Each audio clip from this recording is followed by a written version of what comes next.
उत्पत्ति अध्याय 6।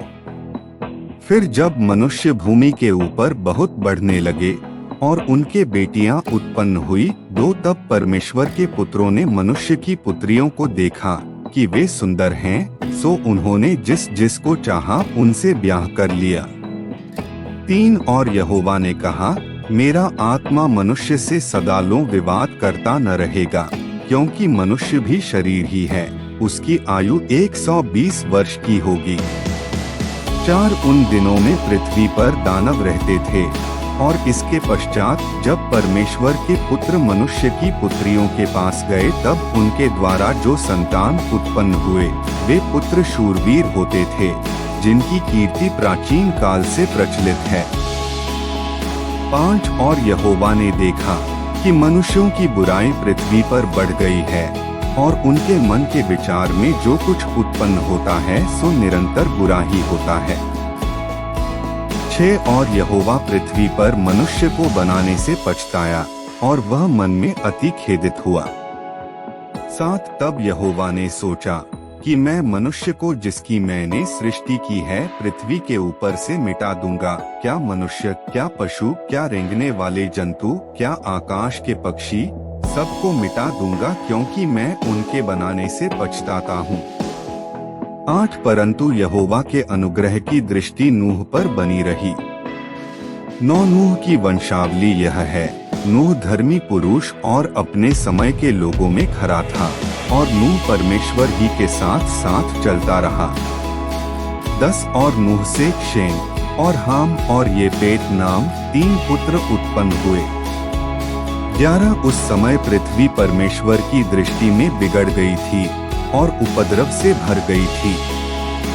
12 और परमेश्वर ने पृथ्वी पर जो दृष्टि की तो क्या देखा कि वह बिगड़ी हुई है, क्योंकि सब प्राणियों ने पृथ्वी पर अपनी अपनी चाल चलन बिगाड़ ली थी। 13 तब परमेश्वर ने नूह से कहा, सब प्राणियों के अंत करने का प्रश्न मेरे सामने आ गया है, क्योंकि उनके कारण पृथ्वी उपद्रव से भर गई है, इसलिए मैं उनको पृथ्वी समेत नाश कर डालूंगा।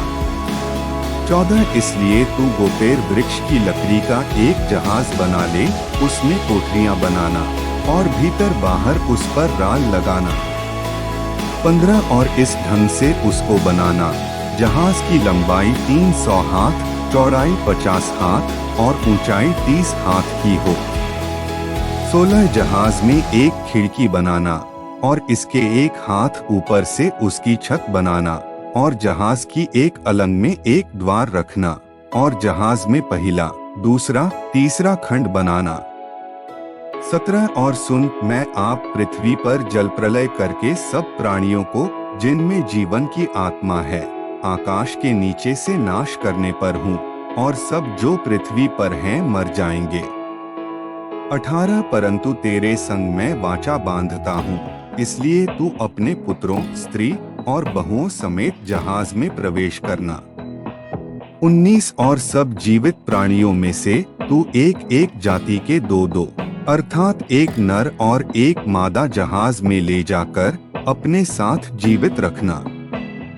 20 एक एक जाति के पक्षी और एक एक जाति के पशु और एक एक जाति के भूमि पर रेंगने वाले, सब में से 2-2 तेरे पास आएंगे कि तू उनको जीवित रखे। 21 और भांति भांति का भोज्य पदार्थ जो खाया जाता है, उनको तू लेकर अपने पास इकट्ठा कर रखना, सो तेरे और उनके भोजन के लिए होगा। 22 परमेश्वर की इस आज्ञा के अनुसार नूह ने किया।